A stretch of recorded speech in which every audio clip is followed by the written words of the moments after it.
بسم اللہ الرحمن الرحیم۔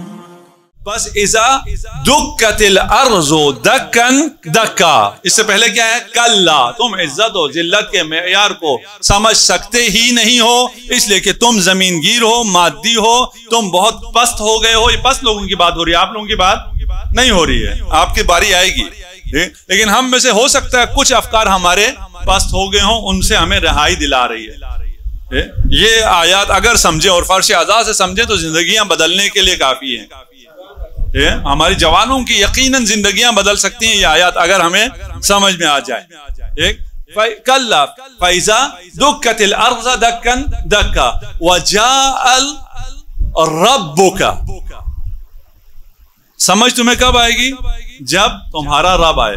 وَالْمَلَائِكَةُ صَفًّا صَفًّا، جب تمہارا رب آئے اور ملائکہ آئیں صف در صف، یعنی میدان محشر ہے، اس میدان محشر کو دکن دکا کیا ہے، کوٹ کوٹ کر ہموار کیا گیا ہے۔ کوٹ کوٹ کے ہموار کیوں کیا گیا ہے؟ اس لیے کہ وہاں کوئی دشمن علی کسی کے پیچھے چھپ نہیں سکے گا۔ جب میں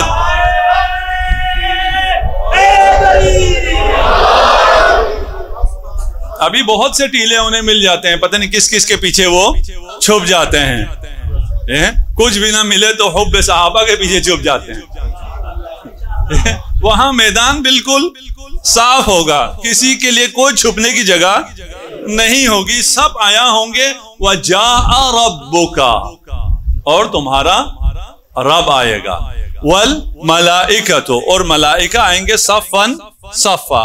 اچھا، اب جاء ربک میں یہ ہم نے اب جو روح اور بدن کی مثال دی تھی اس آیت کو سمجھنے کے لیے ہمارا خیال یہ ہے کہ فرش اعضاء کے بغیر آپ ولایت کو نہیں سمجھ سکتے، واللہ فرش اعضاء کے بغیر آپ توحید کو نہیں سمجھ سکتے، نبوت کو نہیں سمجھ سکتے، معاد کو نہیں سمجھ سکتے، امامت کو نہیں سمجھ سکتے، نماز و حج و زکوٰۃ کو بھی فرش اعضاء کے بغیر آپ نہیں سمجھ سکتے۔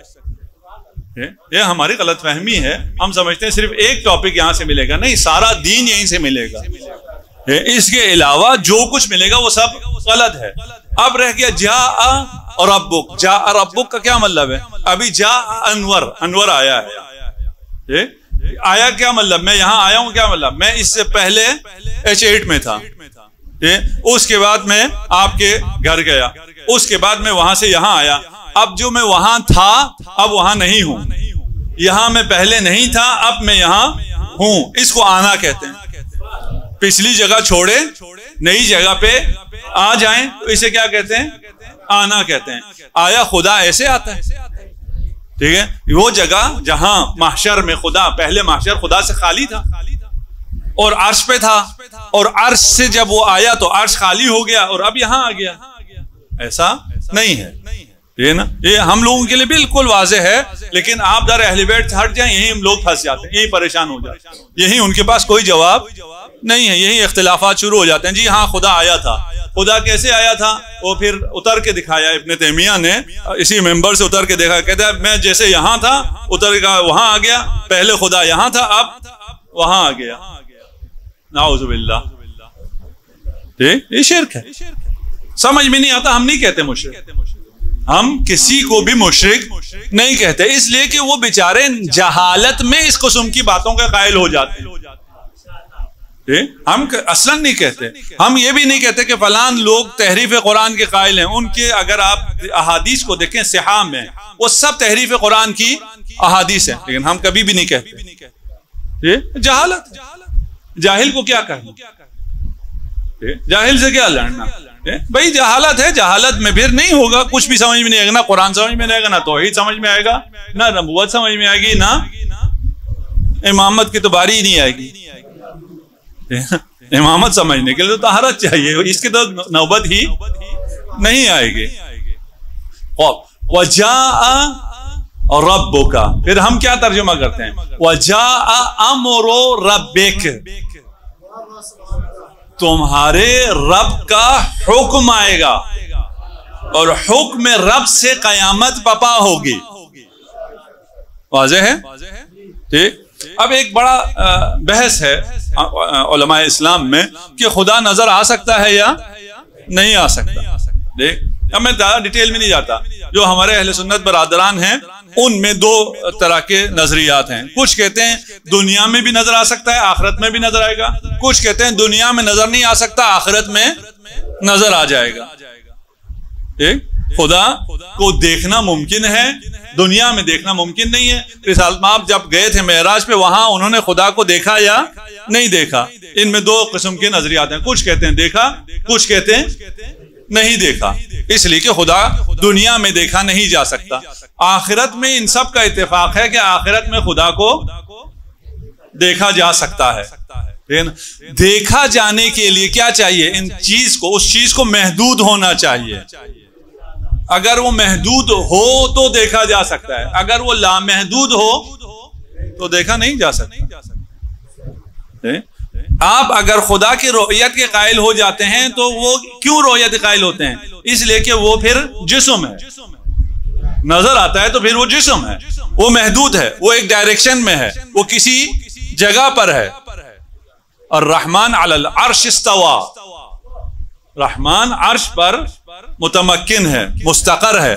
اب ہمارے جو بھائی ترجمہ کرتے ہیں رحمان عرش پر ہے, عرش بڑا ہے یا رحمان بڑا ہے؟ اگر وہ جس طرح میں اس پہ بیٹھا ہوا ہوں اس طرح خدا عرش پر بیٹھا ہوا ہو, ٹھیک, تو رحمان بڑا ہوگا یا عرش بڑا ہوگا؟ یقیناً اللہ عرش سے بڑا ہوگا. پھر عرش پہ کس طرح بیٹھا ہوا ہے؟ ہمارے بھائی کہتے ہیں وہ چاروں طرف سے لٹک رہا ہوتا ہے. نعوذ باللہ, چاروں طرف سے خدا لٹک رہا ہے, یعنی اپنے بیٹھنے کے لیے اپنے برابر کی کرسی بھی نہیں بنا سکتے. در اہل بیت سے نکل جاؤ, حل ہوتی نہیں ہے, کوئی بھی چیز حل نہیں ہوتی. جاء ربک, رب خود نہیں آتا ہے, اس کے لیے آنا جانا نہیں ہے, وہ جسم نہیں ہے, وہ زمان و مکان میں نہیں ہے, وہ زمان و مکان کا خالق ہے. جو زمان و مکان کا خالق ہو اسے زمان و مکان کے لحاظ سے بات نہیں کی جا سکتی. ہمارے ہاں بھی, کیونکہ ہم اسی معاشرے میں نا, اوپر والا جو کہتے ہیں یہ غلط ہے. خدا اوپر نہیں ہے, نیچے خدا سے خالی ہے نا. نحن اقرب الیہ من حبل الورید, تمہاری شہرک حیات سے بھی زیادہ خدا نزدیک ہے. تو نعوذ باللہ یہاں چپکا ہوا ہے. یہ نزدیک کا یہ مطلب ہے, تم جہاں کہیں بھی جاؤ خدا تمہارے ساتھ ہے. کیا مطلب ہے خدا کے ساتھ ہونے کا؟ خدا کے ساتھ ہونے کا مطلب یہ ہے کہ ایک خدا کا ساتھ ہونا. لا تحزن ان اللہ معنا. غار میں اللہ کی طرف سے ارشاد آیا کہ مت ڈرو. ایک ڈر رہا تھا, ایک نہیں ڈر رہا تھا. ثانی اثنین تھے, رسول خدا تو ڈر سکتے ہی نہیں ہے, ٹھیک ہے نا. دوسرا رسول کے ساتھ بھی ڈر رہا تھا, کہا لا تحزن, مت ڈرو. کس سے کہا؟ صحابی سے کہا. ان اللہ معنا, معیت اور ہے, صحابیت اور ہے. جو پہنچ گئے, میں تفصیل میں نہیں جاتا, ٹھیک ہے نا. اللہ ساتھ ہے. اللہ کے ساتھ ہونے کا کیا مطلب ہے؟ ان ربک لبالمرصاد. 14ویں آیت اگر آپ پچھلی مجلس میں ہوں, ٹھیک. ظالم کے ساتھ خدا ہونے کا مطلب ہے ظالم کی خدا طاق میں ہے. مومن کے ساتھ خدا ہونے کا مطلب ہے خدا مومن کا پشت پناہ ہے. حبل الورید سے نزدیک ہے, خدا تمہارے ساتھ ہے, تمہارا حامی و ناصر ہے. کیوں خدا تمہارا حامی و ناصر ہے؟ اللہ ولی الذین آمنوا, اللہ ان لوگوں کا ولی ہے جو ایمان والے ہیں. اللہ مومنین کا ولی ہے. اب ولی کا جو مرضی ترجمہ کرنا, علی ولی ہے, جو مرضی ترجمہ کرنا کرو, مجھے اس سے کوئی مشکل نہیں ہے.